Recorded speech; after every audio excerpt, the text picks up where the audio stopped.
Hey everybody, Nina Soden here, and I am ready to talk about books. It is a brand new year. Welcome to 2019, and I have set my goal at reading 2 books per month, so 24 books in 2019. We'll see with my crazy busy life if I will get to that, but that's the goal. All right, so my first book of 2019 was this one, The Darkest Legacy. It is the last book, or the most recent book, in the Darkest Minds series. I believe it is the end of the series, but if she comes back with another one, I'm not going to be complaining. All right, so Alexandra Bracken, the Darkest Minds series was The Darkest Minds, Never Fade, In the Afterlight, and Through the Dark, and then this one, The Darkest Legacy. So let me go ahead and read the back of this. I'll read the Amazon description. Okay. The long-awaited new novel in the New York Times best-selling The Darkest Minds series, now a major motion picture. 5 years after the destruction of the so-called rehabilitation camps that imprisoned her and countless other Psy kids, 17-year-old Zu Kamara, has assumed the role of spokesperson for the interim government, fighting for the rights of Psy kids against a growing tide of misinformation and prejudice. But when she is accused of committing a horrifying act, she is forced to go on the run once more in order to stay alive. Determined to clear her name, Zu finds herself in an uncomfortable alliance with Roman and Priyanka, 2 mysterious Psy who could either help her prove her innocence or betray her before she gets the chance. But as they travel in search of safety and answers, and Zu grows closer to the people she knows she shouldn't trust, they uncover even darker things rolling beneath the veneer of the country's recovery. With her future and the future of all Psy on the line, Zu must use her powerful voice to fight back against forces that seek to drive the Psy into the shadows and save the friends who were once her protectors.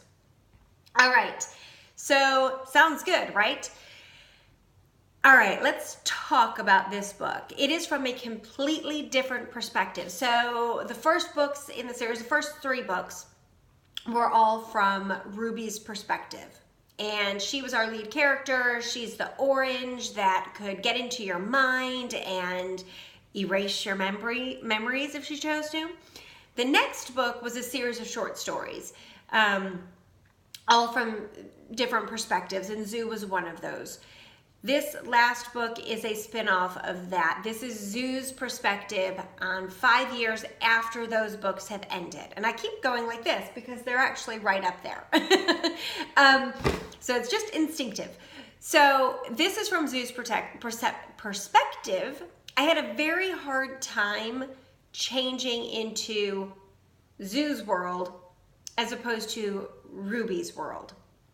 Okay, so let me just say that I loved the first 4 books in this series. Well, I loved the first 3 books. And then the book with the short stories, that was pretty awesome.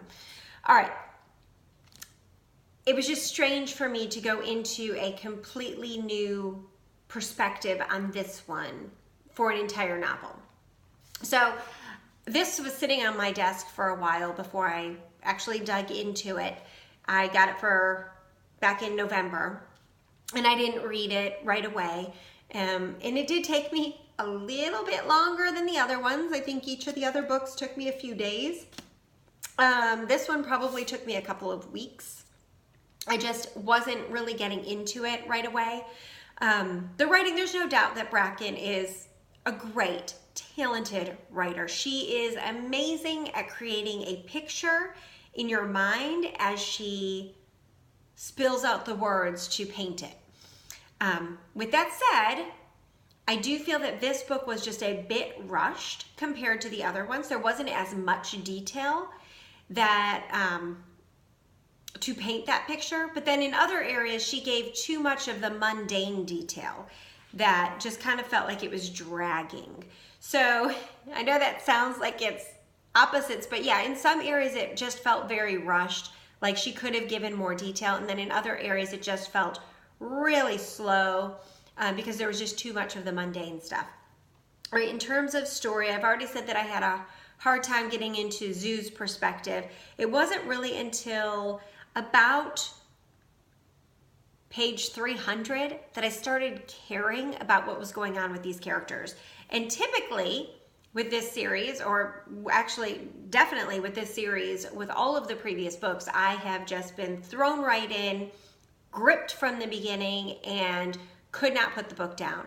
That, I think, is the reason this one took me longer to read, is because it did take me longer to enjoy the book and enjoy the characters. Again, like you heard from the description, this is Zoo's perspective, and she is thrown in with two completely new characters, Roman and Priyanka, who are great characters. I mean, definitely Bracken develops those characters to the point where you get them, you know them, but then she keeps changing things up, which was a little bit, I don't know, annoying, I guess, to me. So we did not get to see Ruby or Liam. We got to see Chubbs a little, but not very much. That original cast of characters was not as prevalent in this book, and that was very disappointing to me. All right, so I said about page 300 is when I actually got sucked into wanting to know what happened to the characters and at least rooting for some of the characters. That was, this book is only 560 some pages, so that left me with less than 300. So a little bit more than the first half of the book, I was kind of like dragging my feet. But it wasn't, and I'm not gonna lie, it wasn't until the last 6 or 7 chapters that it really started feeling like a Darkest Minds book. It really started getting that Bracken feel to it, where it's fast-paced, it's action, everything's happening, the emotions are strong, and the characters are strong. It was that last 5 or 6 chapters, maybe 6 or 7 chapters, that reminded me why I loved this series in the first place. All right, appearance. The book is gorgeous. I did like the way she did her covers on the previous books a little bit more, and maybe it's because this book I have the hardcover, and those books I had the soft cover, so maybe they were different that way. So maybe when the soft cover copy of this comes out, maybe it'll have more of that feel, but you do get to see a picture of Zoo here. This is after her transformation when she's cut her hair. The book it's a beautiful book. I would have picked it up off the shelf to take a look at it, even if I didn't know anything about the Darkest Minds series. At least I would have read the description and probably would have picked it up.